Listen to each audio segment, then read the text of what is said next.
अनुपमा शर्मा एक बार फिर आपका स्वागत करती हूँ रश्मि रथी की इस यात्रा में। रश्मि रथी, जिसका अर्थ सूर्य का सारथी है, हिंदी कवि रामधारी सिंह दिनकर के सबसे लोकप्रिय महाकाव्य कविताओं में से एक है। इसमें 7 सर्ग हैं। रश्मि रथी में कर्ण कथा को विषय वस्तु के रूप में चुनकर लेखक ने सर्जक के नए आयाम का उद्घाटन किया है। यह महाभारत की कहानी है। महाभारत सामूहिक लेखन की देन है। इस अर्थ में दिनकर ने एकदम नई समस्या की ओर ध्यान खींचा है। कर्ण की कहानी हम वर्षों से सुनते आ रहे हैं। कहानी पुरानी है, काव्य प्रस्तुति नई है। द्वितीय सर्ग की कथा इस प्रकार है। शीतल विरल एक कानन, शोभित अधितिका के ऊपर, कहीं उत्स प्रस्त्र वन चमकते, झरते कहीं शुभ निर्झर। जहां भूमि समतल सुंदर है, नहीं दिखते हैं पाहन, हरियाली के बीच खड़ा है विस्तृत एक उटज पावन। आस पास कुछ कटे हुए पीले धन खेत सुहाते हैं, शशक मूस गिलहरी कबूतर घूम घूम कर खाते हैं। कुछ तंद्रिल अलसित बैठे हैं, कुछ करते शिशु का लेहन, कुछ खाते शाकल्य, दिखते बड़े तुष्ट सारे गोधन। हवन अग्नि बुझ चुकी, गंध से वायु अभी पर माती है, भीनी भीनी महक प्राण में मादकता पहुंचती है। धूम धूम चर्चित लगते हैं तरु के श्याम छदन, कैसे छपक रहे हो शिशु के अलसित कजरारे लोचन जैसे। बैठे हुए सुखद आतप में मृग रो मंथन करते हैं, वन के जीव विवर से बाहर हो विश्रब्ध विचरते हैं। सूख रहे चीवर रसाल की नन्ही झुकी टहनियों पर, नीचे बिखरे हुए पड़े हैं इंगुद से चिकने पत्थर। अजिन दर्भ पालाश कमंडलु, एक और तप के साधन, एक और है टंगे धनुष, तुणीर तीर बरछे भीषण। चमक रहा तृण कुटी द्वार पर, एक परशु आभाशाली, लोह दंड पर जड़ित पड़ा हो मानो अंशुमाली। श्रद्धा बढ़ती अजिन दर्भ पर, परशु देख मन डरता है, युद्ध शिविर या तपोभूमि यह समझ नहीं कुछ पड़ता है। हवन कुंज जिसका यह, उसके ही क्या है ये धनुष कुठार, जिस मुनि की है श्रुवा उसी की कैसी हो सकती तलवार। आई है वीरता तपोवन में क्या पुण्य कमाने को, या संन्यास साधना में है दैहिक शक्ति जगाने को। मन ने तन का सिद्ध यंत्र अथवा शस्त्रों में पाया है, या कि वीर कोई योगी से युक्ति सीखने आया है। परशु और तप ये दोनों वीरों के ही होते श्रृंगार, क्लीव न तो तप ही करता, ना तो उठा सकता तलवार। तब से मनुज दिव्य बनता है, षड विकार से लड़ता है, तन की समर भूमि में लेकिन काम खड़ग ही करता है। किंतु कौन नर तपोनिष्ठ है यहाँ धनुष धरने वाला, एक साथ यज्ञाग्नि और असी की पूजा करने वाला। कहता है इतिहास जगत में हुआ एक ही नर ऐसा, रण में कुटिल काल सम क्रोधी, तप में महासूर्य जैसा। मुख में वेद पीठ पर तरकस, कर में कठिन कुठार विमल। शाप और शर दोनों ही थे जिस महान ऋषि के संबल। यह कुटीर है उसी महामुनि परशुराम बलशाली का, भृगु के परम पुनीत वंशधर व्रती वीर प्रणपाली का। हाँ वहीं कर्ण की जांघों पर अपना मस्तक धरकर, सोए हैं तरुवर के नीचे आश्रम से किंचित हटकर। पत्तों से छन छन कर मीठी धूप माघ की आती है, पड़ती मुनि की थकी देह पर और थकान मिटाती है। कर्ण मुग्ध हो भक्ति भाव में मग्न हुआ सा जाता है, कभी जटा पर हाथ फेरता पीठ कभी सहलाता है। चढ़े नहीं चीटियां बदन पर, पड़े नहीं तृणपात कहीं, कर्ण सजग है उचट जाए गुरुवर की कच्ची नींद नहीं। वृद्ध देह तब से कृशकाया, उस पर आयुध संचालन, हाथ पड़ा श्रम भार देव पर, असमय ये मेरे कारण। किंतु वृद्ध होने पर भी अंगों में है क्षमता कितनी, और रात दिन मुझ पर दिखलाने रहते ममता कितनी। कहते हैं ओ वत्स पुष्टिकर भोग न तू यदि खाएगा, मेरे शिक्षण की कठोरता को कैसे सह पाएगा। अनुगामी यदि बना कहीं तू, खान पान में भी मेरा सूख जाएगा लहू बचेगा, हड्डी भर ढांचा तेरा। जरा सोच कितनी कठोरता से मैं तुझे चलाता हूँ, और नहीं तो एक पाव दिन भर में रक्त जलाता हूँ। इसकी पूर्ति कहाँ से होगी बना अगर तू सन्यासी, इस प्रकार तो चबा जाएगी तुझे भूख सत्यानाशी। पत्थर सी हो मांसपेशियां, लोहे से भुजदंड अभय, नस नस में हो लहर आग की, तभी जवानी पाती जय। विप्र हुआ तो क्या, रखेगा रोक अभी से खाने पर, कर लेना घनघोर तपस्या वय चतुर्थ के आने पर। ब्राह्मण का है धर्म त्याग, पर क्या बालक भी त्यागी हो, जन्म साथ शिलोच्छ व्रति के ही क्या वे अनुरागी हो। क्या विचित्र रचना समाज की, गिरा ज्ञान ब्राह्मण घर में, मोती बरसा वैश्य वेश्म में, बड़ा खडक क्षत्रिय कर में। खडक बड़ा उद्धत होता है, उद्धत होते हैं राजे, इसीलिए तो सदा बनाते रहते वे रण के बाजे। और करे ज्ञानी ब्राह्मण क्या, असी विहीन मन डरता है, राजा देता मान भूप का वह भी आदर करता है। सुनता कौन यह ब्राह्मण की, करते सब अपने मन की, डुबो रही शोणित में भूको, भूपो की लिप्त सारण की। और रण भी किस लिए नहीं, जग से दुख दैन्य भगाने को, पर शोषक पथ भ्रांत मनुज को नहीं धर्म पर लाने को। रण केवल इसीलिए कि राजे और सुखी हो मानी हो, और प्रजाएं मिले उन्हें वे और अधिक अभिमानी हो। रण केवल इसलिए कि वे कल्पित अभाव से छूट सके, बड़े राज्य की सीमा जिससे अधिक जनों को लूट सके। रण केवल इसलिए कि सत्ता बड़े नहीं पत्ता डोले, भूपों के विपरीत न कोई कहीं कभी कुछ भी बोले। जो जो मिलती विजय अहम नरपति का बढ़ता जाता है, और जोर से यह समाज के सिर पर चढ़ता जाता है। अब तो है यह दशा कि जो कुछ है वह राजा का बल है, ब्राह्मण खड़ा सामने केवल लिए शंख गंगा जल है। कहाँ तेज ब्राह्मण में अविवेकी राजा को रोक सके, धरे कुपथ पर जब ही पांव वह तत्क्षण उसको टोक सके। और कहे भी तो ब्राह्मण की बात कौन सुन पाता है, यहाँ रोज राजा ब्राह्मण को अपमानित करवाता है। चलती नहीं यहाँ पंडित की, चलती नहीं तपस्वी की, जय पुकारती प्रजा रात दिन राजा जय यशस्वी की। सिर था जो सारे समाज का वही अनादर पाता है, जो भी खिलता फूल भुजा के ऊपर चढ़ता जाता है। चारों ओर लोभ की ज्वाला, चारों ओर भोग की जय, पाप भार से दबी धसी जा रही धरा पल पल निश्चय। जब तक भोगी भूप प्रजाओं के नेता कहलाएंगे, ज्ञान त्याग तप नहीं श्रेष्ठता का जब तक पद पाएंगे। अशन वसन से हीन दीनता में जीवन धरने वाले, सहकर भी अपमान मनुष्यता की चिंता करने वाले।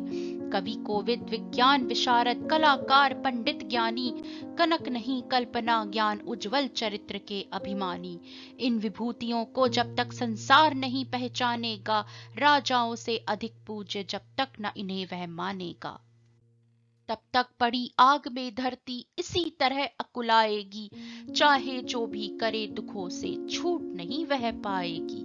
थकी जीभ समझाकर गहरी लगी ठेस अभिलाषा को, भूप समझता नहीं और कुछ छोड़ खडक की भाषा को।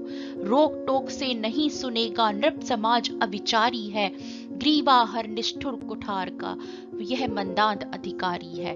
इसीलिए तो मैं कहता हूँ अरे ज्ञानियों खडक धरो, हर न सका जिसका कोई भी भूखा वह तुम त्रास हरो। रोज कहा करते हैं गुरुवर खडक महाभयकारी है, इसे उठाने का जग में हर एक नहीं अधिकारी है। वही उठा सकता है इसको जो कठोर हो कोमल भी, जिसमें हो धीरता वीरता और तपस्या का बल भी। फिर वही है जो कि शत्रु पर जब भी खडक उठाता है, मानवता के महागुणों की सत्ता भूल न जाता है। सीमित जो रख सके खडक को पास उसी को आने दो, विप्र जाति के सिवा किसी को मत तलवार उठाने दो। जब जब मैं शरचाप उठाकर करतब कुछ दिखलाता हूँ, सुनकर आशीर्वाद देव का धन्य धन्य हो जाता हूँ। जियो जियो अय वत्स तीर तुमने कैसा ये मारा है, दहक उठा वन उधर इधर फूटी निर्झर की धारा है। मैं शंकित था ब्राह्म वीरता मेरे साथ मरेगी क्या, परशुराम की याद विप्र की जाति न चुका धरेगी क्या। पाकर तुम्हें किंतु इस वन में मेरा हृदय हुआ शीतल, तुम अवश्य ढोओगे उसको मुझ में है जो तेज अनल। जियो जियो ब्राह्मण कुमार, तुम अक्षय कीर्ति कमाओगे। एक बार तुम भी धरती को निक्षत्रिय कर जाओगे। निश्चय तुम ब्राह्मण कुमार हो, कवच और कुंडलधारी। तब कर सकते और पिता माता किसके इतना भारी। किंतु हाय ब्राह्मण कुमार सुन, प्रण कांपने लगते हैं। मन उठता धिक्कार, हृदय में भाव ग्लानि के जगते हैं। गुरु का प्रेम किसी को भी क्या ऐसे कभी खला होगा, और शिष्य ने कभी किसी गुरु को इस तरह छला होगा। पर मेरा क्या दोष, हाय मैं और दूसरा क्या करता। पी सारा अपमान द्रोण के, मैं कैसे पैरों पड़ता। और पाव पड़ने से भी क्या गूढ़ ज्ञान सिखलाते वे। एकलव्य सा नहीं अंगूठा क्या मेरा कटवाते वे। हाय कर्ण तू क्यों जन्मा था, जन्मा तो क्यों वीर हुआ। कवच और कुंडल भूषित भी तेरा अधम शरीर हुआ। धस जाए वह देश अतल में, गुण की जहां नहीं पहचान। जाति गोत्र के बल से ही आदर पाते जहां सुजान। नहीं पूछता है कोई तुम व्रती वीर या दानी हो। सभी पूछते मात्र यही तुम किस कुल के अभिमानी हो। मगर मनुज क्या करे, जन्म लेना तो उसके हाथ नहीं। चुनना जाति और कुल अपने बस की तो बात नहीं। मैं कहता हूँ अगर विधाता नर को मुट्ठी में भरकर कहीं छीट दे ब्रह्मलोक से ही नीचे भूमंडल पर, तो भी विविध जातियों में ही मनुज यहाँ आ सकता है। नीचे है क्यारियां बनी तो बीज कहाँ जा सकता है। कौन जन्म लेता किस कुल में, आकस्मिक ही है यह बात। छोटे कुल पर किंतु यहाँ होते तब भी कितने आघात। हाय जाति छोटी है तो फिर सभी हमारे गुण छोटे। जाति बड़ी तो बड़े बने वे रहे लाख चाहे खोटे। गुरु को लिए कर्ण चिंतन में था जब मग्न अचल बैठा। तभी एक विषकीट कहीं से आसन के नीचे बैठा। वज्र दृष्ट वह लगा कर्ण के, उरु को कुतर कुतर खाने। और बनाकर छिद्र मास में मंद मंद भीतर जाने। कर्ण विकल हो उठा दुष्ट भौरे पर हाथ धरे कैसे। बिना हिलाए अंग कीट को किसी तरह पकड़े कैसे। पर भीतर उस धसे कीट तक हाथ नहीं जा सकता था। बिना उठाए पांव शत्रु को कर्ण नहीं पा सकता था। किंतु पांव के हिलते ही गुरुवर की नींद उचट जाती। सहम गई है सोच कर्ण की भक्ति पूर्ण विहल छाती। सोचा उसने अंतकीट, यह पिए रक्त पीने दूंगा। गुरु की कच्ची नींद तोड़ने का पर पाप नहीं लूंगा। बैठा रहा अचल आसन से कर्ण बहुत मन को मारे। आह निकाले बिना शिलासी सहनशीलता को धारे। किंतु लहू की गर्म धार जो सहसा आन लगी तन में। परशुराम जग पड़े रक्त को देख हुए विस्मित मन। कर्ण झपट कर उठा इंगितों में गुरु से आज्ञा लेकर। बाहर किया कीट को उसने शत में से उंगली देकर। परशुराम बोले शिव शिव तूने यह की मूर्खता बड़ी। सहता रहा अचल जाने कब से ऐसी वेदना कड़ी। तनिक लजाकर कहा कर्ण ने, नहीं अधिक पीड़ा मुझको। महाराज क्या कर सकता है यह छोटा कीड़ा मुझको। मैंने सोचा हिला डुला तो वृथा आप जग जाएंगे। क्षण भर को विश्राम मिला जो नाहक उसे गवाएंगे। निश्चल बैठा रहा सोच यह कीट स्वयं उड़ जाएगा। छोटा सा यह जीव मुझे कितनी पीड़ा पहुंचाएगा। पर यह तो भीतर धसता ही गया, मुझे हैरान किया। लज्जित हूं इसीलिए कि सब कुछ स्वयं आपने देख लिया।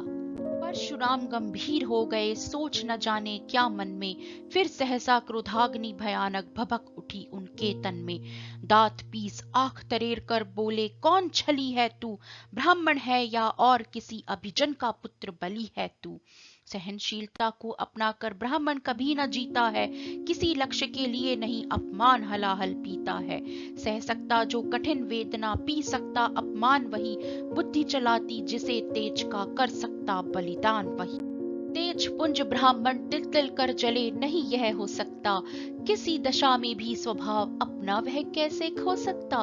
कसक भोगता हुआ विप्र निश्चल कैसे रह सकता। इस प्रकार की चुभन वेदना क्षत्रिय ही सह सकता है। तू अवश्य क्षत्रिय है पापी, बता न तो फल पाएगा। परशुराम के कठिन शाप से अभी भस्म हो जाएगा। क्षमा क्षमा हे देव दयामय। गिरा कर्ण गुरु के पद पर, मुख विवर्ण हो गया, अंग कांपने लगे भय से थर थर। सूत पुत्र मैं शूद्र कर्ण हूँ, करुणा का अभिलाषी हूँ। जो भी हूँ पर देव आपका अनुचर अंतर्वासी हूँ। छली नहीं मैं हाय किंतु छल का ही तो है यह काम हुआ। आया था विद्या संचय को किंतु व्यर्थ बदनाम हुआ। बड़ा लोभ था बनु शिष्य में कार्तवीर के जेता का। तपोदीप्त शूरमा विश्व के नूतन धर्म प्रणेता का। पर शंका थी मुझे सत्य का अगर पता पा जाएंगे, महाराज मुझे सूत पुत्र को कुछ भी नहीं सिखाएंगे। बता सका मैं नहीं इसी से प्रभु जाति अपनी छोटी है। करे देव विश्वास भावना और न थी कोई खोटी। पर इतने से भी लज्जा में हाय गड़ा सा जाता हूँ। मारे बिना हृदय में अपने आप मरा सा जाता हूँ।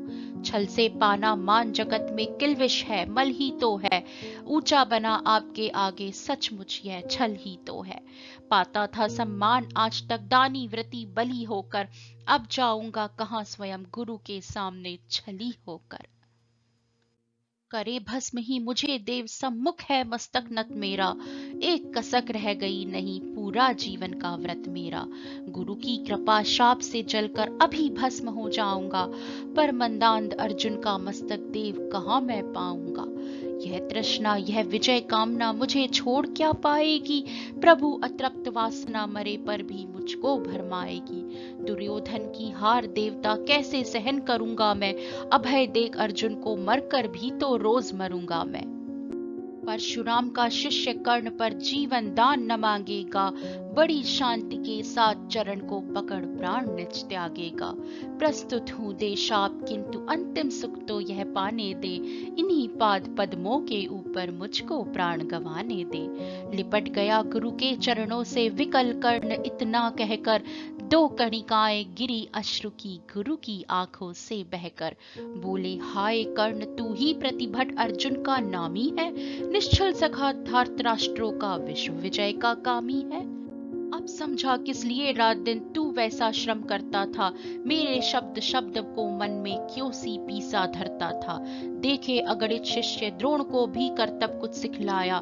पर तुझसा जिज्ञासु आज तक कभी नहीं मैंने पाया। तूने जीत लिया था मुझको निज पवित्रता के बल से। क्या था पता लूटने आया है कोई मुझको छल से। किसी और पर नहीं किया वैसा स्नेह मैं करता था। सोने पर भी धनुर्वेद का ज्ञान कान में भरता था। नहीं किया कार्पण्य दिया जो कुछ था मेरे पास रतन। तुझ में निज को सौंप शांत हो अभी अभी प्रमुदित था मन। पापी बोल अभी भी मुख से तू न सूत रथ चालक है। परशुराम का शिष्य विक्रमी विप्र वंश का बालक है। सूत वंश में मिला सूर्य सा कैसे तेज प्रबल तुझको। किसने ला कर दिए कहां से कवच और कुंडल तुझको। सूत सा रखा जिसे उसको कैसे कठोर हो मारूं मैं। जलते हुए क्रोध की ज्वाला लेकिन कहां उतारूं मैं। पद पर बोला कर्ण दिया था जिसको आंखों का पानी। करना होगा ग्रहण उसी को अनल आज है गुरु ज्ञानी। बरसाइए अनल आंखों से सिर पर उसे संभालूंगा।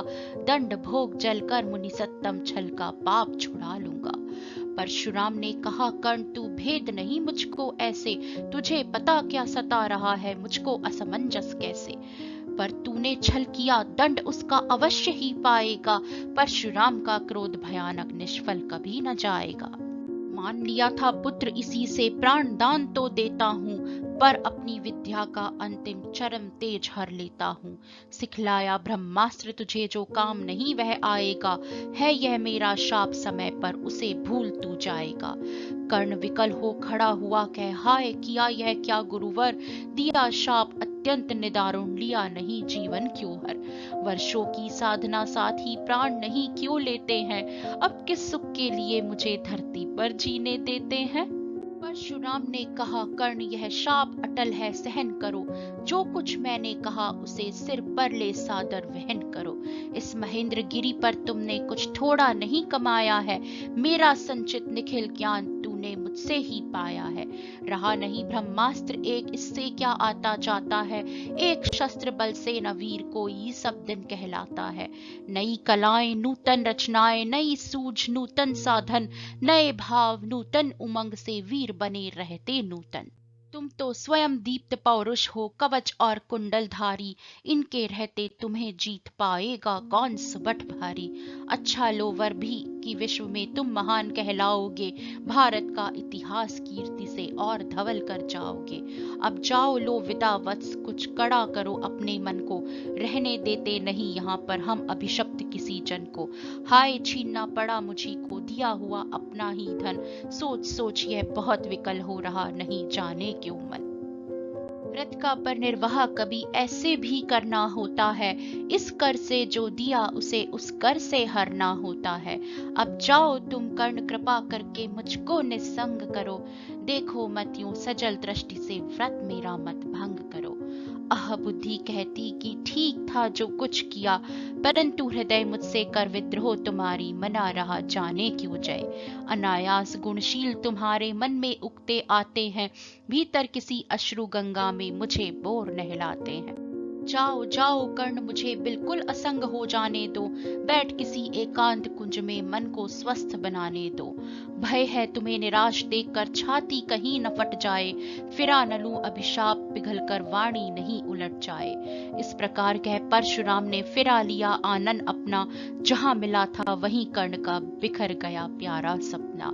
छूकर उनका चरण कर्ण ने अर्ध अश्रु का दान किया, और उन्हें जी भर निहार कर मंद मंद प्रस्थान किया। परशुधर के चरण की धूलि लेकर, उन्हें अपने हृदय की भक्ति देकर, निराशा से विकल टूटा हुआ सा, किसी गिरी श्रृंगा से छूटा हुआ सा, चला खोया हुआ सा कर्ण मन में, कि जैसे चांद चलता हो गगन में। तो इसी के साथ द्वितीय सर्ग यहाँ समाप्त होता है और तृतीय सर्ग के साथ आपसे शीघ्र मिलेंगे।